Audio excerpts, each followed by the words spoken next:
little fight on the landing ground.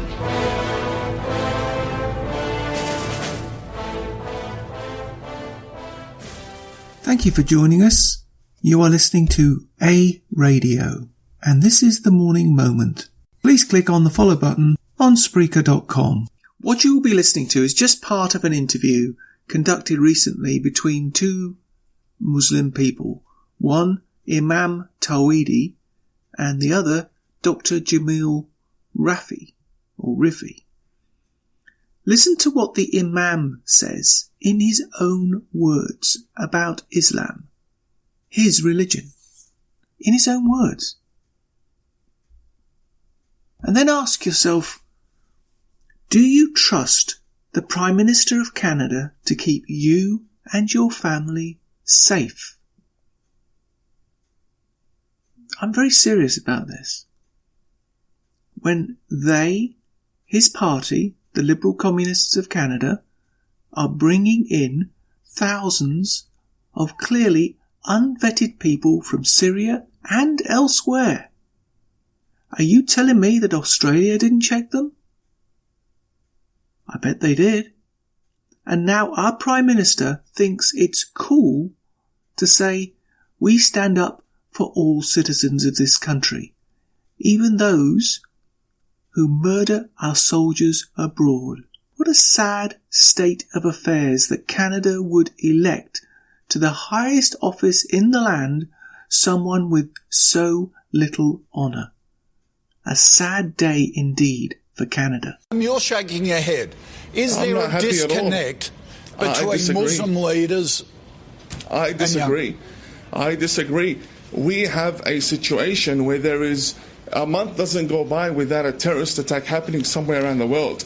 And for the past 1,400 years, we have had a religion of war. That's exactly what we have had. This is not something I'm imagining. These are facts. We've had many wars. How did Islam spread from Saudi Arabia down to Indonesia and Bosnia? All spread by the sword. We had many wars. Yeah. And for someone to come and say these Islamic scriptures have nothing to do with it, I mean, that's against the facts. That's not true. The Islamic scriptures is exactly what is pushing these people to behead the infidel. Let me tell you something. The people that are beheading that the person that killed the young girls in Manchester did so believing he was going to dine with the Prophet Muhammad that very night. And that is true. Because the Islamic scriptures... That's not true. There is nothing...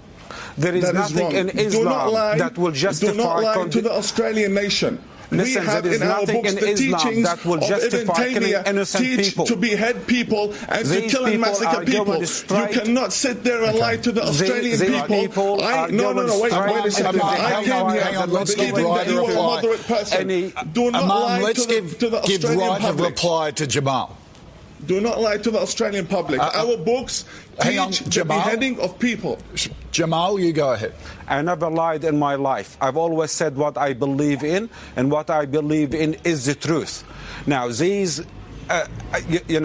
suicide bombers, that what we saw in Manchester, everyone would know in the Muslim community that he is not going into heaven, he's going to hell. He just killed innocent people, let alone children. It is a horrific act. We condemn it. We are against it. And there is nothing in our religion will support killing of innocent people. Full stop. Okay. All right. Thank you for you both, to you both for your time this morning. I appreciate it. Thank you. God bless you. Sam, just... Wow. Is this one of the issues that there are such extreme views within the Muslim community itself? It's one of the issues, but can I just say that Imam was on 7 News a couple of weeks ago, and one of our reporters took him to Western Sydney, and he was spat on and sworn at by a lot of the locals there for speaking what a lot of us will say is quite sensible stuff. So a really very big split there within their community. You can find more at aradio.wordpress.com, where you will find links to us on Twitter, Facebook, Instagram, iTunes, Gab and email. We are continuing to reach out to you, so please pass on the links. Please click on the follow button on Spreaker.com. You can listen to all my morning moments on Spreaker.com under A Radio. That's EHRADIO, A Radio. And please click on the like button.